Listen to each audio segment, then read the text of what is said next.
നമസ്കാരം, ഞാൻ ദിനേശ് സൗകര്യ. ഒരാഴ്ചയിലേറെയായിട്ടോ നിങ്ങൾക്ക് വീഡിയോ ആയിട്ട് വന്നിട്ട്. കാരണം വെക്കേഷനായിരുന്നല്ലോ.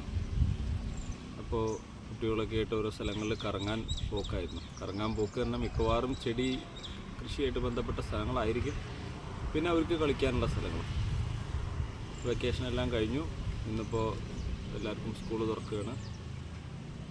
ഈ ക്രിസ്മസ് വെക്കേഷനിൽ നിങ്ങളുടെ അടീനിയം നിങ്ങൾ നന്നായി പരിപാലിച്ചിട്ടുണ്ടാകുമെന്ന് കരുതട്ടെ. കുറേ ആളുകൾ വിളിച്ചു. കുറേ ആളുകൾ വിളിക്കുമ്പോൾ ആദ്യം ചോദിക്കുന്നത്, സംശയം ചോദിച്ചാൽ മറുപടി തരുമോ, ചെടി വാങ്ങണമെന്നുണ്ടോ? ഞാൻ ചെടി വാങ്ങണമെന്ന് ആരോടും പറയാറില്ല കേട്ടോ. കാരണം ഞങ്ങളുടെ ആക്ടിവിറ്റി തന്നെ ട്രെയിനിങ് ആണ് പ്രധാനമായിട്ട്. അതിൻ്റെ പുറമെ ഈ കുട്ടി കർഷകർക്ക് സമ്മാനം കൊടുക്കുക എന്നുള്ളതാണ് നമുക്കിതിൻ്റെ ഏണിങ്സിലൂടെ നമ്മൾ ലക്ഷ്യമാക്കുന്നത്. ആരടുത്തും അതിന് വേണ്ടിയിട്ട് നമ്മൾ, അതായത് ഇങ്ങനെ കുട്ടി കർഷകരെ സമ്മാനം കൊടുക്കാൻ വേണ്ടിയിട്ട് പണമായിട്ടൊന്നും നമ്മൾ ഒരു സ്ഥലത്തും നമ്മൾ സ്വീകരിക്കില്ല. നമ്മളെ അംഗങ്ങൾ വല്ലവരും സഹായിക്കും, ചിലപ്പോൾ സാധനങ്ങൾ മേടിച്ചിട്ട്. അതുപോലെ നമുക്ക് കിട്ടുന്ന വരുമാനത്തിന് ഉപയോഗിക്കാൻ ബുദ്ധിമുട്ടൊന്നുമില്ലല്ലോ. അപ്പോൾ അതാണ്. അപ്പോൾ നിങ്ങൾക്ക് ആർക്കെങ്കിലും സംശയം ഉണ്ടെങ്കിൽ, അറിയുന്ന സംശയങ്ങളൊക്കെ മറുപടി എനിക്ക് പറയാൻ പറ്റുന്നതാണെങ്കിൽ ഞാൻ ചെയ്ത് അല്ലെങ്കിൽ തീർത്ത് തരും. എന്തായാലും നിങ്ങളുടെ വിളിച്ച ആളുകൾക്കൊക്കെ അവരുടെ സംശയങ്ങളൊക്കെ ദൂരീകരിക്കാൻ അല്ലെങ്കിൽ അവരുടെ സംശയങ്ങൾ തീർക്കാനൊക്കെ ഇതൊക്കെ സഹായിച്ചു. പിന്നെ ചില ആളുകൾ ചോദിക്കുന്നത് ഏത് സമയത്ത് പ്രൂൺ ചെയ്യാം, ഏത് സമയത്ത് വളം കൊടുക്കാം. അപ്പോൾ എന്താ വെച്ചാൽ, നമ്മൾ വീഡിയോ സ്ഥിരമായി കാണുന്ന ആളുകളാണെങ്കിൽ ഈ പല വീഡിയോയിലും പല കണ്ടൻറ്റുകൾ ഉണ്ടാകുമ്പോൾ അതിലവർക്ക് മനസ്സിലായിട്ടുണ്ട്. അപ്പോൾ ആദ്യമായിട്ട് കാണുന്ന ആളുകൾ വീണ്ടും ചോദിക്കും, ഈ മാസം പ്രൂൺ ചെയ്യാൻ പറ്റുമോ എന്നൊക്കെ. അപ്പോൾ നമ്മൾ പ്രൂൺ ചെയ്യാനൊക്കെ പ്രത്യേക സമയം എന്നൊന്നും പറയുന്നില്ല. അത് നമ്മളെ ഇഷ്ടത്തിന് ചെയ്യാം. അത് നമ്മൾ ഒരുക്കിയെടുക്കണം അതിനുള്ള അന്തരീക്ഷം. ഇപ്പോൾ നല്ല മഴയത്ത് പ്രൂൺ ചെയ്യാം. പക്ഷേ എന്ത് ചെയ്യണം, നിങ്ങൾ പ്രൂൺ ചെയ്യുന്ന ചെടി ഒരു തരത്തിലും നനയാതിരിക്കണം. പിന്നെ മഴയത്ത് പ്രൂൺ ചെയ്താൽ ഫംഗസ് വരാനുള്ള സാധ്യത വളരെ കൂടുതലാണ്. അപ്പോൾ എന്ത് ചെയ്യണം, വളരെ മുന്നത്തെ ഒരു വീഡിയോയിൽ ഞാൻ കാണിച്ച പോലെ ഒരു ബൾബ്, ഇൻകാൻഡസെൻ്റ് ലാമ്പ് ഈ ചെടിയുടെ അടുത്ത് തൂക്കിയിടണം. അപ്പോൾ എന്താ സംഭവിക്കുക, ഈ സൂര്യപ്രകാശത്തിൻ്റെ അതേ ഫീലിങ്ങും എഫക്റ്റും ചൂടും ഒക്കെ കിട്ടുന്നത് കൊണ്ട് ഈ ചെടിയുടെ സറൗണ്ടിങ്സിലുള്ള ഈർപ്പം മുഴുവൻ ബൾബിലേക്ക്, വെളിച്ചത്തിലേക്ക്, ചൂടിലേക്ക് വലിഞ്ഞു പോകും. അപ്പോൾ ചെടിക്ക് വലിയ കേടുവരില്ല. കാരണം ചുറ്റുപാടും നനവ് ഉണ്ടായിരിക്കും, ഈർപ്പുണ്ടായിരിക്കും. അപ്പോൾ ചെടിക്ക് അത് വലിയ ദോഷമായിട്ടും ബാധിക്കില്ല. അപ്പോൾ ഞാൻ പറയുന്നത്, ഇപ്പോൾ ഏത് ചെടീനെ കുറിച്ചും നമ്മൾ ശാസ്ത്രീയമായി പഠിച്ചു കഴിഞ്ഞാൽ നമുക്ക് എപ്പോൾ വേണമെങ്കിൽ അതിൻ്റെ കാര്യങ്ങൾ ചെയ്യാം. സാധാരണ ഒരാളെ സംബന്ധിച്ച് ബുദ്ധിമുട്ടാണ്. അപ്പോൾ ഈ സമയത്ത് പ്രൂൺ ചെയ്യാൻ പറ്റും. ഇപ്പോൾ ഇല കൊഴിയണ സമയം, മഞ്ഞുകാലമൊക്കെ ആകുമ്പോൾ ഇല കൊഴിയണ സമയം. ഞാൻ മുന്നേ ഈ വീഡിയോ കാണിച്ചിട്ടുണ്ടെന്നാണ്, അത് റെക്കോർഡ് ചെയ്ത് വെച്ച് നിങ്ങൾക്ക് അയച്ചു തന്നിട്ടുണ്ടോ എന്നറിയില്ല. ഒരു വീഡിയോ ഉണ്ടായിരുന്നു ഈ അടീനയിൽ വലിയൊരു ഗ്രാഫ്റ്റ് പ്ലാന്റ്. ഈ ഗ്രാഫ്റ്റ് പ്ലാന്റിൻ്റെ ഇല ഫുള്ള് കൊഴിഞ്ഞു. ഈ കൊഴിഞ്ഞതായിരുന്നു ഞാനന്ന് കാണിച്ചു തരുന്നതാണ് എൻ്റെ ഓർമ്മ കേട്ടോ. ഫുള്ള് കൊഴിഞ്ഞു. ഈ ഇല കൊഴിയുന്ന സമയത്ത് ഒരു വളവും വെള്ളവും നമ്മളിതിൽ കൊടുക്കാറില്ല. സാധാരണ വളവും വെള്ളമൊന്നും കൊടുക്കില്ല. അപ്പോൾ ഇങ്ങനെ ഉണ്ടായിരുന്ന ഒരു ചെടിയായിരുന്നു അത്. അപ്പോൾ ഞാൻ ചെടി കാണിച്ച സമയത്ത് അതിന് വളമൊന്നും കൊടുക്കില്ല. പക്ഷെ അതിൻ്റെ ഇടയിൽ ഒരു ദിവസം ഞാൻ 30-10-10 അറിയാൻ നിങ്ങൾക്ക് ഞാൻ എപ്പോഴും പറയുന്ന സ്ഥലം, അത് ഞാനൊന്ന് ലൈറ്റായിട്ട്, ആ ഒരു പൊടിപ്പും വരാത്ത അവസ്ഥയായിരുന്നു. ഈ ക്രിസ്മസ് വെക്കേഷൻ്റെ തുടക്കത്തിലാണ് ഞാനത് എടുത്തത്. അപ്പോൾ അതിലൊരു പൊടിപ്പും വരാത്ത അവസ്ഥയിലായിരുന്ന സമയത്ത് ഞാനതിൽ ഒരു തവണ 30-10 അടിച്ചു. ആ അടിച്ചതിൻ്റെ റിസൾട്ട് നിങ്ങൾക്ക് കാണാം. ഇപ്പോൾ ഇന്നിപ്പോൾ 30-ാം തീയതി, ഒരു 7 ദിവസത്തെ ഗ്യാപ്പ് എന്ന് വരുന്നുള്ളൂ. 7 ദിവസം കൊണ്ട് അതിൽ നന്നായി പൊടിപ്പ് വന്നു, കണ്ടില്ലേ? ഇപ്പോൾ ഈ സാധാരണ ഈ സമയത്ത് നമ്മൾ വളമൊന്നും കൊടുക്കാൻ പാടില്ല എന്നാണ് പറയുക. കാരണം ഇതിൻ്റെ ഈ ഡോർമൻസി പീരീഡ്, ഇതിൽ ആഹാരം സംഭരിച്ച് വെച്ചിട്ടുണ്ട്, ഇതിൻ്റെ ഇല മുഴുവൻ കൊഴിയും.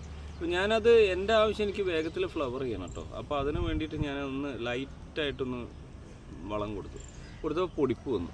ഇനി എനിക്ക് പേടിക്കാനില്ല, കാരണം ഇതൊരു വളർച്ചാഘട്ടം വീണ്ടെടുത്തിട്ടുണ്ട്. അപ്പോൾ എന്ത് ചെയ്യും ഞാൻ, ഇനി ഇതിലേക്ക് എനിക്ക് പെട്ടെന്ന് മൊട്ടാണ് വരേണ്ടത്. പൂവാണ് ഇവിടെ. ഇപ്പോൾ പൂവെല്ലാം കൊഴിഞ്ഞു തുടങ്ങി, ഇലയും കൊഴിഞ്ഞു തുടങ്ങിയിട്ടുണ്ട്. അപ്പോൾ ഇനി പെട്ടെന്ന് മൊട്ട് വരണം. അപ്പോൾ ഞാൻ 13-27-27, അതായത് പൊട്ടാഷ് കലർന്ന വളം ഏതെങ്കിലും ചെയ്തു. അപ്പോൾ അതിൻ്റെ ഇടയിൽ എന്നോട് ചോദിച്ചു ഒരാൾ, ഈ അവർക്കൊന്നും ഞാൻ പറയുന്ന ഈ ഗ്രീൻ കെയറിൻ്റെ 30-10-10 13-27-27 കിട്ടുന്നില്ല. ഞാൻ പറഞ്ഞ എല്ലാ കടയിലും, ഞാൻ അതിൻ്റെ സെയിൽസ് ഒന്നും ഇല്ല കേട്ടോ. അപ്പോൾ എൻ്റെ ആവശ്യത്തിന് ഞാൻ പാലക്കാട് മേടിക്കാൻ പോയപ്പോൾ 13-27-27 ഒരു പാക്കറ്റും 30-10-10 ഒരു പാക്കറ്റ്, ഒരു ബോട്ടിലും രണ്ടും മേടിച്ചിട്ടുണ്ട്. ഇതിന് ഓരോന്നിൻ്റെ ഇതിൻ്റെ മേലെ 140 രൂപ, ഇതിന് 150. പൊട്ടാഷ്യം കൂടിയതിന് 150, ഇത് 140 രൂപ രണ്ട് സാധനങ്ങൾ മേടിച്ചു. ഇത് ഞാൻ സെയിലല്ല പറഞ്ഞത്, എൻ്റെ അടുത്ത് നിന്ന് ഇപ്പോൾ ഒരാൾ ചെടി വേണമെന്ന് പറഞ്ഞിട്ടുണ്ടായിരുന്നു. ആ ചെടി വേണമെന്ന ആൾക്ക് ഇതൊന്ന് അയച്ചു തരാൻ പറ്റുമോ, അവർക്ക് പുറത്ത് പോയി മേടിക്കാനുള്ള ബുദ്ധിമുട്ട് എന്ന് പറഞ്ഞപ്പോൾ ഞാൻ 2 പാക്കറ്റ് ഇപ്പോൾ മേടിച്ചാട്ടോ. ഇനി എല്ലാവരും അത് കരുതണ്ട, ഞാൻ അത് മേടിച്ച് കൊടുക്കൊന്നുമില്ല എല്ലാവർക്കും. കാരണം ഇതെനിക്ക് മേടിക്കാൻ പാലക്കാട് ടൗണിലേക്ക് പോകണം. അപ്പോൾ ഇത് നിങ്ങൾക്ക് എല്ലാ കടയിലും കിട്ടുന്നതാണ്, ഓൺലൈനിലൊക്കെ കിട്ടുന്ന സാധനമാണ്. നിങ്ങളത് മേടിക്കുക. ഈ ഗ്രീൻ കെയർ എന്ന് പറഞ്ഞൊരു കമ്പനിയാണത്, കമ്പനിയുടെ ഒരു സാധനമാണ്. വേറെ കമ്പനി ഉണ്ട്. നിങ്ങൾക്ക് വളത്തിൻ്റെ പറയുമ്പോൾ എളുപ്പത്തിന് പറയുന്നുള്ളൂ. ഈ വളത്തിൻ്റെ പെർസെൻറ്റേജ് വ്യത്യാസം പറ്റിയ വളങ്ങൾ ഏതും മേടിക്കുക കേട്ടോ. അപ്പോൾ ഞാനതൊരാൾക്ക് കൊടുക്കാൻ വേണ്ടിയിട്ട്, അയച്ചു കൊടുക്കാൻ വേണ്ടിയിട്ട് മേടിച്ചത്. ഇനി ഇതപ്പോൾ നാളെ മുതൽ വീണ്ടും അയക്കാൻ തുടങ്ങണം, ചെടികളൊക്കെ അയക്കാൻ തുടങ്ങണം. പക്ഷേ ഇപ്പോഴത്തെ അവസ്ഥ, ഞാൻ ഇപ്പോൾ വന്നൊന്ന് രാവിലെ തന്നെ ടെറസിൽ കയറി ഇവിടുത്തെ ഈ ചെടികളിൽ നോക്കുമ്പോൾ പൂവ് ഒരു വിധത്തിലൊക്കെ കുറഞ്ഞു, ഇലയൊക്കെ കൊഴിയാൻ തുടങ്ങി, പൂവും കൊഴിഞ്ഞിരിക്കുന്ന അവസ്ഥ. എന്നാലും പൂവുണ്ട്, പക്ഷെ അന്ന് വീഡിയോയിൽ കാണിച്ച തിക്കായിട്ടുള്ള പൂവില്ല. പിന്നെ വേറെ ഇപ്പോൾ ഒരു വിരിഞ്ഞ ഇത് കണ്ടിട്ടുണ്ടാവുമല്ലോ നിങ്ങൾ. ഇതിലിപ്പോൾ ഈ പൂവ് കൊഴിഞ്ഞു, ഈ ചെടിയിൽ നിന്ന് എൻ്റെ കൈ തട്ടിയിട്ട് പൂവ് കൊഴിഞ്ഞു. ഈ ചട്ടിയിലുണ്ടായിരുന്ന പൂവാണ്, ഒരു സിംഗിൾ പെറ്റൽ ഉണ്ടോ ഈ ചെടിയിലത്തെ ചട്ടി. അതിന് വേണ്ടിയിട്ടാണ് ഞാൻ കാണിച്ചു തരുന്നത്. ഈ സിംഗിൾ പെറ്റൽ നല്ല ഭംഗിയായിട്ടുള്ളൊരു സിംഗിൾ പെറ്റൽ കേട്ടോ. ഇതിപ്പോൾ ഇതാ ഗ്രാഫ്റ്റ് ഞാൻ കഴിഞ്ഞ തിങ്കളാഴ്ച തൊട്ട് ഗ്രാഫ്റ്റ് ചെയ്യാൻ തുടങ്ങാൻ നിന്നതാണ്. അതിൻ്റെ ഇടയിൽ ഇപ്പോൾ പിള്ളേരും കൂടി വന്നപ്പോൾ ഇങ്ങനെ ഓരോ കറക്കത്തിലൊക്കെ ആയപ്പോൾ ഒന്നും നടന്നില്ല. ഇനിയിപ്പോൾ ഇതാ വേറൊരു മോഡൽ ഡബിൾ പെറ്റൽ, വേറൊരു കളറ്, ഒരു ഗ്രാഫ്റ്റാണ്, ഒരു ഗ്രാഫ്റ്റ് ഡബിൾ. ഇതൊക്കെ ഇനിയിപ്പോൾ ഗ്രാഫ്റ്റ് ചെയ്ത് വേറെ ചെടിയിലേക്ക് നമ്മൾ ഗ്രാഫ്റ്റ് ചെയ്ത് വെക്കാൻ പോവുക. അപ്പോൾ എന്തായാലും നിങ്ങളുടെ അഡീനിയം ചെടിയൊക്കെ നന്നായിട്ട് സംരക്ഷിക്കുക. പിന്നെ ഈ ചെടിയുടെ പുറകുവശത്തൊക്കെ മൈറ്റ്സിൻ്റെ ഒക്കെ അറ്റാക്ക്, അതായത് ചെറിയ നീരൂറ്റി കുടിക്കുന്ന പ്രാണികളൊക്കെ വരും. നമുക്ക് കണ്ടാൽ ചിലപ്പോൾ മനസ്സിലാവില്ല. അതിന് ചെയ്യാൻ പറ്റും ഒരു നാടൻ പ്രയോഗം എന്ന് പറഞ്ഞത്, നമ്മൾ ഈ ചെടികളുടെ ഇടയിൽ ഒരു മൺചട്ടി എടുത്ത് വെച്ചിട്ട് അതിൽ കുറച്ച് ഉമിയോ തീയോ എന്തെങ്കിലും കത്തിച്ചിട്ടിട്ട് പിന്നെ പുകയാൻ വേണ്ടി വിടുക. ഈ പച്ചിലകളൊക്കെ ഇട്ട് വെച്ച് അങ്ങനെ പുകയും. അത് അവിടെ ഇരുന്ന് പുകഞ്ഞോട്ടെ. അപ്പോൾ ഈ പുകയുന്ന സമയത്ത് പുക അങ്ങനെ ആ ചെടികളുടെ സറൗണ്ടിങ്സിലും ഇങ്ങനെ ചുറ്റി പോകുമ്പോൾ ഈ മൈറ്റ്സ് സാധനങ്ങളൊക്കെ ആ പുകയിലൊക്കെ ഒരുവിധമൊക്കെ പോവും. അല്ലെങ്കിൽ ചൂട് പുക തട്ടുമ്പോൾ, ചൂട് പറഞ്ഞാൽ നേരിട്ട് തട്ടിക്കില്ല, അതൊന്ന് ചെയ്യാം. രണ്ടാമത്തെ മാർഗം, രാസകീടനാശിനി ഉപയോഗിക്കുന്ന ആളുകൾ, അടുത്തൊരു വീഡിയോയിൽ ഞാനത് പറയാം, കൃത്യമായ ഇടവേളകളിൽ അത് കൊടുക്കണം. അതേപോലെ നിങ്ങൾ വേഗം ഈ കീടങ്ങൾ ചാവാൻ നല്ല ഡോസ് കൊടുക്കുന്നത് നിങ്ങൾക്ക് തിരിച്ചടിയാണ് കിട്ടുക, അപകടമാണ് കേട്ടോ. അപ്പോൾ അതൊക്കെ കൃത്യമായിട്ട് ഇതിനൊക്കെ പ്രയോഗിക്കുക. കാരണം ഈ മഞ്ഞുകാലത്ത്, മഞ്ഞ് കഴിഞ്ഞിട്ടുള്ള വെയിലത്ത്, ഉച്ച സമയത്തെ വെയിലത്തേക്ക് മൈറ്റ്സിൻ്റെ ഇത് കൂടും, നല്ല അറ്റാക്ക് വരും. എനിക്കൊക്കെ വരാറുള്ളതാണ്. വെള്ളപ്പൊടി പോലെ ചെറിയ പൊടി, അല്ലെങ്കിൽ ചിലപ്പോൾ കാണാൻ പറ്റാത്ത പൊടിയായിട്ട് റെഡിഷ് കളറിലൊക്കെ ആവും ഇതിൻ്റെ ഇല. അപ്പോൾ അതിനൊക്കെ നല്ലൊരു സംരക്ഷണം കൊടുക്കേണ്ടി വരും കേട്ടോ. പരമാവധി ഇല കളഞ്ഞു വെച്ചാൽ, നിങ്ങൾ തന്നെ കളഞ്ഞു വെച്ചാലും കുഴപ്പമില്ല. അപ്പോൾ നിങ്ങൾക്ക് ഈ കെയറിങ്ങിൻ്റെ അടീനിയത്തിൽ ഇപ്പോൾ പെസ്റ്റിസൈഡ് മൈറ്റ്സിനൊക്കെ പ്രയോഗിക്കുന്നതിൻ്റെ വീഡിയോ എന്തായാലും ഞാൻ പറയും. അപ്പോൾ നമ്മൾ ഈ ക്രിസ്മസ് കഴിഞ്ഞു, ന്യൂ ഇയർ സെയിൽ സ്റ്റാർട്ട് ചെയ്യുകയാണ്. അതിൻ്റെ വീഡിയോ അടുത്ത് തന്നെ ഉണ്ടാവും. അപ്പോൾ നിങ്ങൾ പ്രതീക്ഷിക്കുക, നിങ്ങൾ കമൻറ്റ് ചെയ്യുക. എന്നിട്ട് കമൻറ്റ് ചെയ്തിട്ട് നമ്മൾ കമ്മ്യൂണിക്കേറ്റ് ചെയ്ത് ഫോൺ ചെയ്യുക, മെസ്സേജ് അയക്കുകയൊക്കെ ചെയ്തതിന് ശേഷമാണ് നമ്മൾ അയക്കാൻ തുടങ്ങുള്ളൂ കേട്ടോ. എനിക്ക് ഇവിടുന്ന് അയക്കാൻ കൊണ്ടുപോകാനുള്ളൊരു ബുദ്ധിമുട്ടുകൊണ്ടാണ് പലപ്പോഴും ഡിലേ ആവുന്നത്. ചില ആൾക്കാർ എനിക്ക് ഓർഡർ ചെയ്തിട്ട് എന്താ അയക്കാത്തതെന്ന് പറഞ്ഞിട്ട് ഇങ്ങനെ മെസ്സേജ് അയക്കും.